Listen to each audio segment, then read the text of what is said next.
जय श्री राम। भारत श्री राम जी के मिलन के लिए निकल पड़े हैं। उधर आगे कहानी है कि उधर लखन सीता सहित रविकुल कौशल चंद चित्रकूट की कुटी में बैठे थे सानंद। कि कुछ भीलों ने दी खबर, सुनिए अवध किशोर, भरत लाल दल बल सहित आते हैं।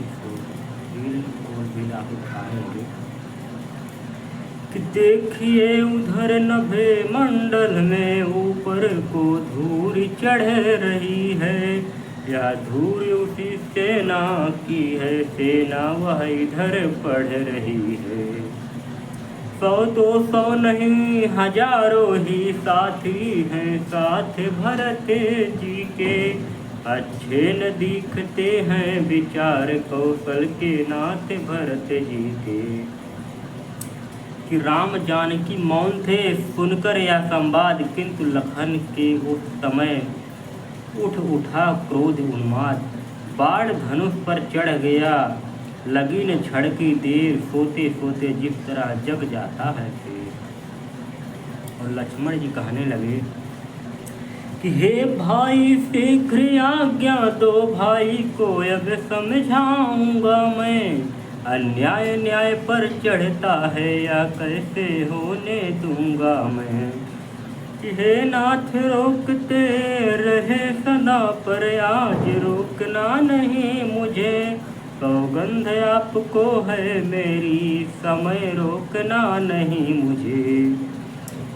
यदि पुत्र सुमित्रा का हूँ मैं तो उसका सब गर्व मिटा दूंगा। श्री राम दुहाई पृथ्वी पर क्षण भर में उसे सुला दूंगा। इसलिए हाथ में धनवा है, धनवा पर बाढ़ चढ़ रहा है। शत्रुओं संभल जाओ रण में, लक्ष्मण का क्रोध बढ़ रहा है। तूफान समंदर से उठकर अंबर से चाहे टकराए, पृथ्वी हो चाहे खंड खंड, विंध्याचल तिल तिल हो जाए। शंकर भी आकर मदद करे तो शंकर ही की साक्षी है, रण में उसको संहारूंगा जो रघुराई का बैरी है। कि हुआ लखन के क्रोध का जब इस भांति प्रकाश, पृथ्वी कल्पित हो गई डोल गया आकाश। कि कहा राम ने रोकता नहीं तुम्हें मैं भ्रात, फिर भी होकर शांत कुछ सुन लो मेरी बात। राम कहने लगे कि पहले तो भरत गिर गया है, यह नहीं समझ में आता है। उस जैसा तो सुशील भाई हर जगह न पाया जाता है। फिर यह भी माना बदल गया, चाहता निभाना मेल नहीं, तो उससे उसकी सेना से जय पाना कोई खेल नहीं। तुम इकले एक धनुष तुम पर कब तक सम्मुख अड़ सकते हो, इतने दल वाले राजा से कैसे रण में लड़ सकते हो। जब यह सुना लखन ने बोल उठे तत्काल, लक्ष्मण जी कहने लगे तब कि जब तलक भरत था धर्मवान तब तक हम दबा न सकते थे, मैं क्या 100 लक्ष्मण भी उसको लड़ने में हरा न सकते थे। पर आज अधर्मी है वह है, दल भी उसका धर्म का है, इसलिए धर्म का एक बाण उन सबका वध कर सकता है।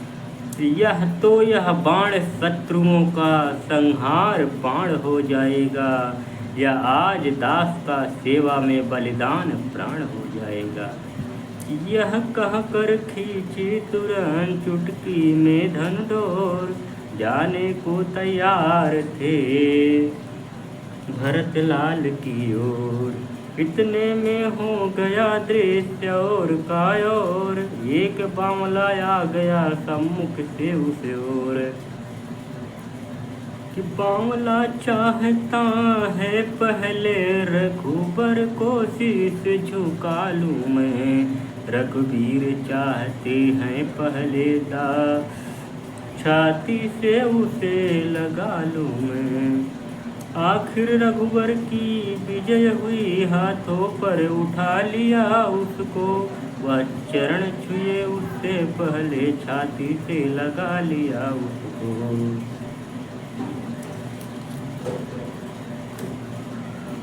कि हे राम लखन ने तब हुए, तभी भरत के पाँव जब हटे राम जी, तब साथ साथ वह धनुष भी गिरा, छूटा उस हाथ। इतने में शत्रुघ्न भी आप पहुँचे प्रहलाद संग में, इनके था वही प्रेम भक्त निषाद। फिर प्रथम कहते हैं कि उससे मिलकर जब सुना और लोग हैं साथ, तब आगे बढ़ राम ने गुरुवर को नावा मात। कि फिर प्रथम मिले कैकेयी से, उस माँ से आशीर्वाद दिया। कुछ सकुचा कर सच्चे मन से माता का महाप्रसाद लिया। तब माता सुमित्रा कौशल्या दोनों को सादर शीश नवा कर, सब लोगों से भेंटे रघुवर सभी को अपना अपना कर। सीता सासों के पैरों पड़ जीवन को धन्य समझती है, सासे उछा की सासे ले सब कुछ न्यौछावर करती है। चित्रकूट में जब हुआ ऐसा सुखद मिलाप, अवधपुरी लज्जित हुई उधर आप ही आप। कि आगे भूपति का सुरपुर गमन सुनकर सीतानाथ शोक मनाते ही रहे उस दिन सबके साथ। व्रत निर्जल पर पिंड दे दिया, पिता को निरा श्राद्ध किया श्रद्धा सहित मंदाकिनी के तीर पे। कि अगले की कथा है कि अगले दिन वन में जुड़ा एक बड़ा दरबार थी, जिस पर उस अवध की राज्यसभा बलिहार। भरत लाल कहने उठे मन के सभी विचार, उसी समय लाए वहाँ दूत कुछ समाचार। सुना जब ही आ रहे हैं जनकपुरी के नाथ, स्वागत करने को उठे सभी एक ही साथ। बस तभी जानकी जोगिन को जिस समय जनक जी ने देखा, या आँखों की पुतली को जब आँखों की पुतली ने देखा। कि जनक जी कहने लगे कि पुत्र तूने कर दिया चारों वंश पवित्र, आज सुनहरा हो गया तेरा चित्त चरित्र। तभी जनक को जानकी शीश नवाकर जोड़, माता का आगमन सुन चली उसी ओर। तब सुलोचना जी सीता जी से मिलती है और कहती हैं कि हे बड़भागिन बेटी, तुझसे बड़भागिन तेरी माता है। उत्तम संतान एक ही हो तो सारा कुल धन्य हमारा है। जनक जी कहने लगे श्री राम जी से कि तुमने इस जग में लीलाधार लीला यह नहीं रचाई है, जग के संपूर्ण मानवों को मानवता खूब सिखाई है। तब फिर पहले की तरह जुड़ा राम दरबार, भरत विनय करके उनके गुरु आज्ञा अनुसार। और भरत जी कहने लगे श्री राम जी से सभा में कि माता से जो अन्याय हुआ, उसका है पश्चाताप उन्हें खाए जाता है दिन पर दिन, वह पाप और संताप उन्हें। जो ज्येष्ठ अवध के राजा है, वह चले अवध का राज करे। शत्रुघ्न सहित हम दो भाई वन में रहने का काज करे। यह सुन तब श्री राम कहने लगे कि माता की ओर भावना जो इनकी है अति ही प्यारी है, पर उनसे भी कुछ बढ़ा चढ़ा उनका यह राम पुजारी है। हम क्षमा करें किस माँ को, माँ तो खुद ही निष्कलंकन है।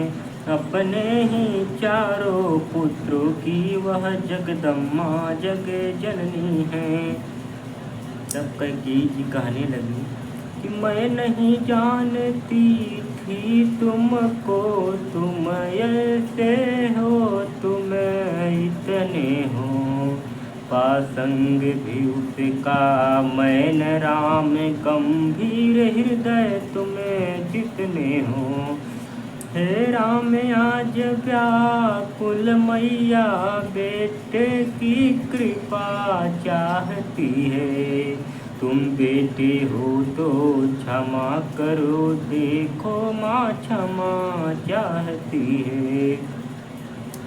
कि कैकेयी को जब तलक उत्तर दे रघुनाथ, गुरु वशिष्ठ का उठे धन्य एक ही साथ। वशिष्ठ जी कहने लगे कि हम स्वयं और श्री जनक राज अपमान बढ़ा कैकेयी का, रघुकुल के हित में करते हैं अपराध क्षमा कैकेयी का। कैकेयी तुम्हारा प्रबल पक्ष पंचों में क्यों तत्काल हुआ, इसलिए कि कोख तुम्हारी से उत्पन्न भरत सा लाल हुआ। उलझ गई सीधी तरह उलझन एक महान, तब बोले श्री शत्रुघ्न अब दे इस पर ध्यान, कि राज्य करे लौटे अवध पकड़े जन का हाथ, मिला नहीं इस प्रश्न का उत्तर कुछ रघुनाथ। प्रभु बोले यह बात अब हो कैसे स्वीकार, अवध लौटने के लिए आत्मा है लाचार। राम जी कहने लगे कि जो एक बार कुछ निश्चय कर, जो एक बार कुछ निश्चय कर, फिर निश्चय से टलता है।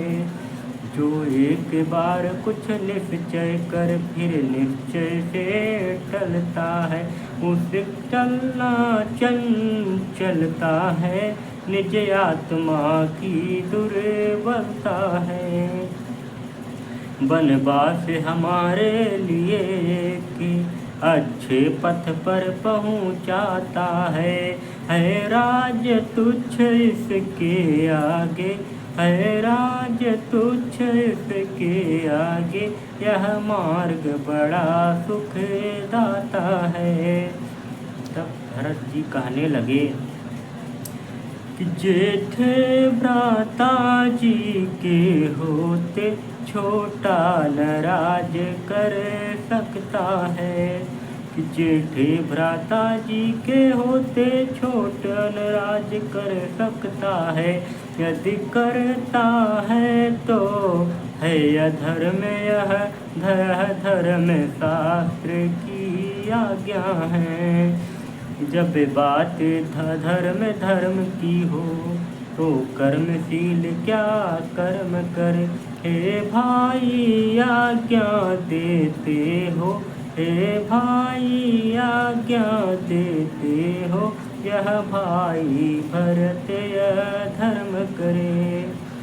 तब राम जी कहने लगे कि मैं कभी न दूंगा आज्ञा वहाँ, तुम पाप अनीति अधर्म करो, उपदेश यही होगा मेरा, सत धर्म करो सत कर्म करो। पितु माता की आज्ञा पालन बेटे का धर्म कहता है, यदि यह आज्ञा टाली जाए तब भी अधर्म कहलाता है। जब प्रश्न अधर्म धर्म का है तो कर्मशील क्या कर्म कर, हे भाई तुम्हें यही प्रिय, यह भाई भरत यह भाई राम यह धर्म करे।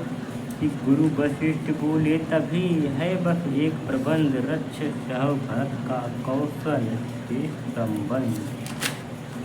तब वशिष्ठ जी कहने लगे कि वे 14 वर्ष रहे वन में, यह 14 वर्ष अयोध्या में, उनके प्यारे प्रतिनिधि होकर दे समय राज्य की रक्षा में।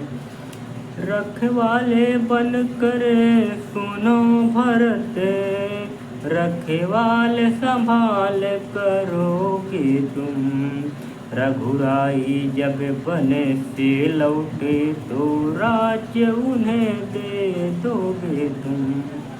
कि गुरु बोले राम तुम करो या सुगम उपाय, पधारणे की पादुका दे अपनी रघुराय। लाए थे अभिषेक को भरत तीर्थ जल साथ, भरत कूप निर्मित किया उसे अपने हाथ।